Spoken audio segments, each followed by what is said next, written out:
Let's talk about net neutrality for a minute, because this is one of those issues that really demonstrates how easily the masses can be whipped up into a frenzy over a non-issue.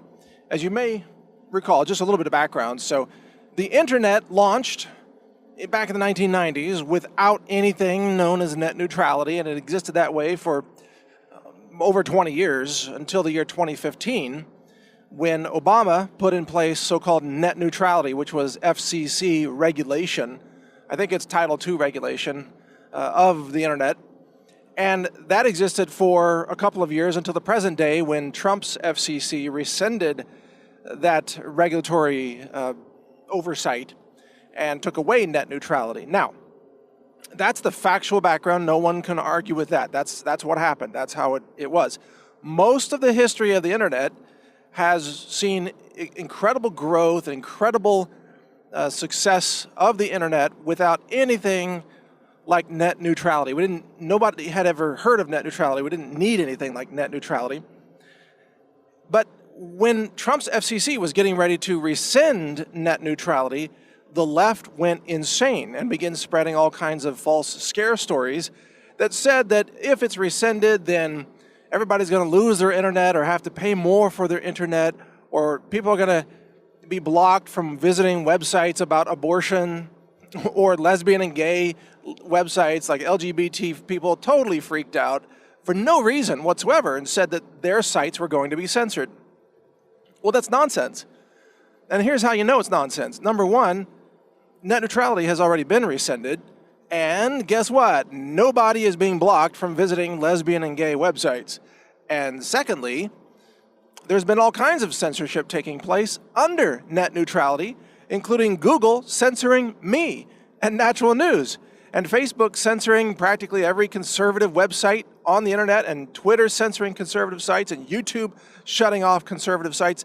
So net neutrality didn't stop censorship, even though that's what its proponents claimed it would do, that it would make it impossible for people to be censored or for your access to be censored. It didn't do that at all. It turns out that net neutrality is another big left-wing lie. It's another big government power grab to regulate an entire industry which would harm innovation. Net neutrality was a scam. It was sold to people as something it wasn't. The name is deceptive. Just like the Patriot Act is a deceptive name for the law passed in 2001 that allowed the government to spy on all Americans. Remember that? It's called the Patriot Act. Well, net neutrality is a false name as well. It's not about neutrality. It's about government control and eventually government censorship. You know how talk radio, for example, conservative ideas have been very successful in talk radio over the years. And it caused leftists to freak out and demand what they called equal time on the airwaves. In other words, when they saw that it was conservative shows that were being more successful, because radio is a medium where you have to make sense. Radio is a medium that's often rooted in logic and reason. And liberals can't argue or reason anything. They don't have any reasons behind what they believe other than raw emotion or anger or mania. And so they haven't been very successful in radio at all. I think Alec Baldwin tried to have a radio show for like 2 minutes, and he didn't get any calls, and he was just really bad at being a radio host. And so that show was gone. So the left said that, well, we want equal time on the airwaves. So they demanded equal time, where for every hour of a conservative radio show, there had to be an hour of a liberal radio show, even though the liberal shows couldn't compete in a fair marketplace of ideas, because their ideas are lunacy. Nobody wanted to listen to that stuff. Net neutrality is the same thing. Net neutrality is the desire by the left to make sure that conservative ideas don't dominate the internet. That's really what it comes down to. And by the way, as I'm talking to you here, I'm not a strict conservative by any means. You know, I'm a social progressive. I'm, in some ways, an environmental progressive. I'm a social libertarian is the way to say it. I believe in individual liberty, individual choice, individual freedom. Marry whoever you want to marry, as far as I'm concerned. That's not my business. But when it comes to fiscal issues, I'm definitely a conservative on those issues and on individual liberties and protecting the Constitution and so on. And as someone who is rooted in reason and individual liberty, I don't want the government managing the internet. We didn't need the government managing the internet for the internet to become the platform for the largest industries in the world, did we? No, the internet was just fine all by itself, unregulated. Nobody's getting censored from gay websites. Nobody's being charged outrageous fees. In fact, access fees to the internet have been going down year after year after year. There's no need for net neutrality. It's just the government trying to assert itself into a position of power over something that they want to control. And by they, I mean the left.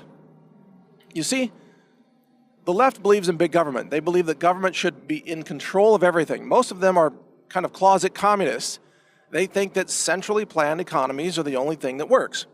And in order to do that, they have to have control over every sector of society: education, science, medicine, politics, media, and of course the internet, and other areas, even history. They have to teach a false history in order to indoctrinate people into things that aren't true.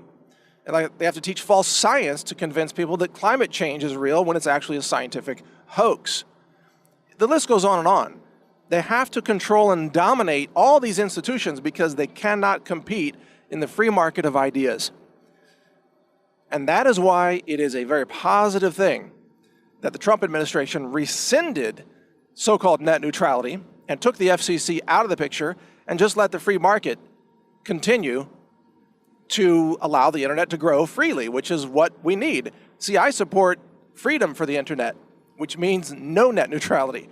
And if you support freedom of information, you should be against net neutrality too, because that was government control over, eventually, internet speech.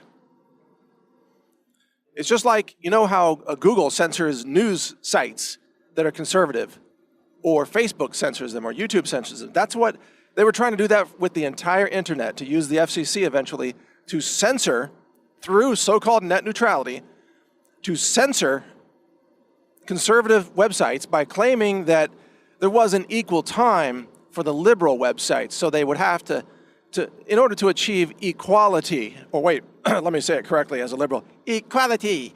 In order to achieve equality, they would have to censor the conservative websites so that the liberal websites, which make no sense, get artificially pumped up. That was the plan. That's net neutrality. That's what they were actually trying to achieve long term.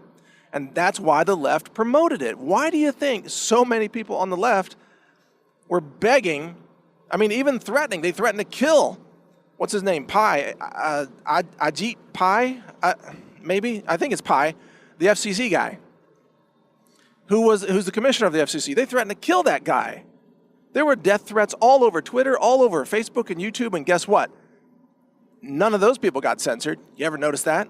None of those people had their sites shut down, even though they were unleashing death threats to the FCC commissioner, which is a felony crime, by the way.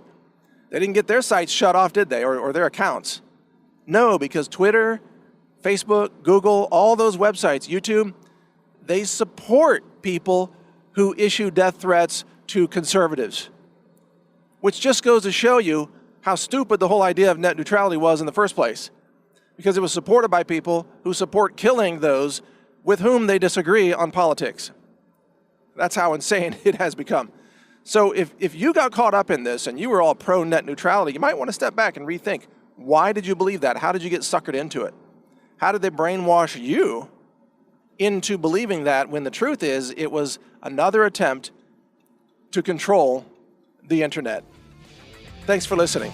This is Mike Adams, the Health Ranger.